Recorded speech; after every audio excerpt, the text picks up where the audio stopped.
एक मुझे चीज समझ में नहीं आती है कि ये कौन महापुरुष लोग थे जिन्होंने डबल इंजन शब्द का आविष्कार किया। सर, अगर ये इतनी इतनी डिजायरेबल चीज होती ना, तो संविधान सभा की बैठकों में भी डबल इंजन की बात हुआ करती कि हां साहब, पूरे देश में डबल इंजन होना चाहिए। कांग्रेस की ह्यूज मेजॉरिटी थी, कभी डबल इंजन की पैरोकार नहीं बनी। लेकिन आजकल डबल इंजन चलता है, जहां डबल का एक इंजन बदल गया वो ट्रबल इंजन बनाने की कोशिश होती है। ये चिंता का विषय सिर्फ इस पक्ष को नहीं, इस पक्ष को नहीं है। अभी बहुत इंटरेस्टिंग चीजें कहूंगा, तंज भी करूंगा तो प्यार से।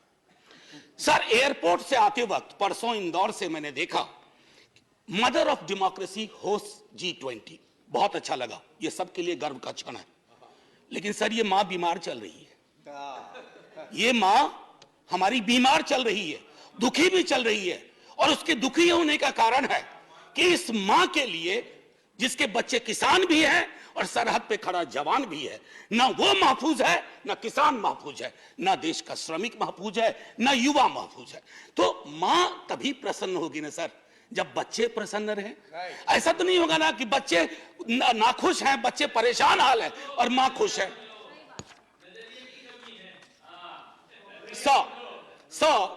मैम फाइनेंस मिनिस्टर कार चलाती होंगी या कार में बैठती होंगी। सर, कार में एक रियर व्यू मिरर होता है जिसमें अक्सर ये लिखा रहता है, objects in the mirror are closer than they appear.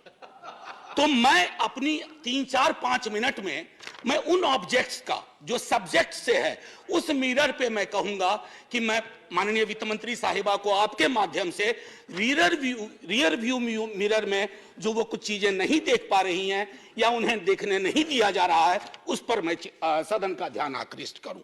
Sir, गरीबी का आंकड़ा 2011 से हमारे पास नहीं है। गुर्बत है कि बढ़ती जा रही है, गरीबी बढ़ती जा रही है, हर क्षेत्र में, हर राज्य में। आप देखेंगे सर, घड़ी मत देखिए, अभी हाथ जोड़ रहा, आप घड़ी देखते हैं मेरी बूढ़ी घड़ी आनी शुरू हो जाती है। सर, मैं ये कह रहा हूं कि गरीबी को लेकर के कल भी एक सदस्य, सीनियर सदस्य हैं, यहां भले सीनियर ना हो, बिहार के बहुत सीनियर हैं, उन्होंने जब गरीबी से ऊपर उठाने की बात कही तो सारे वो आंकड़े दिए जो 2005-6 वाले थे। खैर, बहरहाल मैं छोड़ता हूं उस बात को। सर, कॉर्पोरेट को रियायत से मुझे कोई विभेद नहीं है। हमारे कई साथियों ने उस पर तंज किया, व्यंग किया, लांछन लगाए, मैं वैसा कुछ नहीं करूंगा। मेरा मानना है कि अगर जिंदगी आंसुओं में सरोबोर ना हो तो वित्त मंत्री कॉर्पोरेट की उतनी ही चिंता करें जितनी आम आदमी की होनी चाहिए। आम आदमी से मेरा ताल्लुक आम आदमी पार्टी से नहीं है। आजकल बड़ा मुश्किल हो गया, आम आदमी बोलो तो लोग पार्टी समझ जाते हैं, दोनों में बड़ा फर्क है सर। एनीवे, सो न्यूनतम मजदूरी, आपने इतनी रियायतें दी लाखों की, मुझे कोई परेशानी नहीं, लेकिन न्यूनतम मजदूरी 178 रुपए पे टिकी हुई है सर। $2 या $2.25, क्या ये उचित है इस देश में? क्या ये उचित है? मैं आपके और सदन के विजडम पे छोड़ता हूं। महंगाई के आंकड़े की जब बात होती है, तेरे वाले में ऐसा था, मेरे वाले में ऐसा था। सर, ये नहीं होना चाहिए। महंगाई की चर्चा तेरा मेरा के डिबेट में ना हो, महंगाई की चर्चा हो कि गरीब की थाली में महंगाई का असर क्या है, रोटियां कितनी कम हो रही है, सब्जी कौन सी गायब हो रही है, दाल कितनी पतली हो रही है, ये होती है महंगाई की बात। ये नहीं होती है कि तुम्हारे टाइम में इन्फ्लेशन इतना था। अरे साहब, थाली में इन्फ्लेशन ऐसे नहीं परोसा जाता, 7.5, 4.6 थाली में रोटियां जाती हैं, उसके नजरिए से इन्फ्लेशन को देखना होगा। अब आइए सर, किसान की बात करें। किसान आंदोलन हुआ, आप खुद उस पृष्ठभूमि से आते हैं। मैं तो साफ तौर पे कहूं सर, किसान की चर्चा गाहे बगाहे सिर्फ इसलिए होती है कि देश को यह एहसास रहे कि अभी भी ये मूलतः कृषि प्रधान देश है।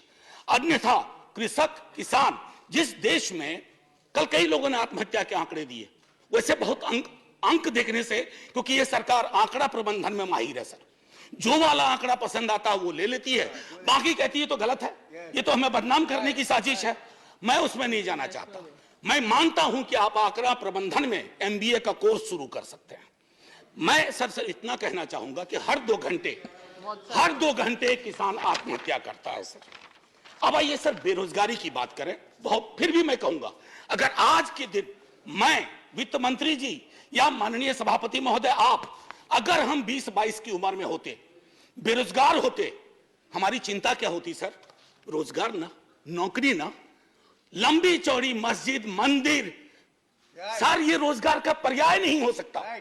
ये रोजगार का कतई पर्याय नहीं हो सकता है। मेरी आस्था मेरा धर्म है, लेकिन मेरी जिंदगी चलेगी रोजी रोटी से।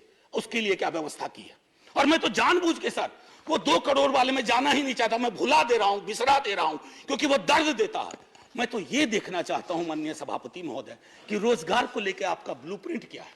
मुझे बेहद अच्छा लगा बिहार से जो हवा चली, उसके बाद यहां भी नौकरियों के पत्र बंटने लगे, लेकिन सर उसकी निरंतरता बढ़नी चाहिए। युवा राष्ट्र को रोजगार चाहिए सर, व्हाट्सएप पर फेक इंफॉर्मेशन नहीं चाहिए। सो रियर व्यू मिरर में ये 3-4 चीजें मैंने दिखाई। और मैं अब आपको आता हूं मनरेगा को लेकर के। मेरी साथी बहुत बोल चुकी है, मैं नहीं बोलना चाहता। मनरेगा ने आपके लिए सेफ्टी नेट का काम किया है। आपके पास you had no safety net, you used MNREGA as a safety net, so broaden the horizon of this safety net.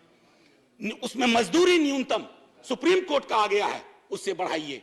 शहरी इलाकों में भी वो एम्प्लॉयमेंट देने की कोशिश करिए, ताकि मनरेगा अगर सेफ्टी नेट है तो आप उसका भरपूर फायदा उठाइए। मैं ये कहना चाहता हूं सब।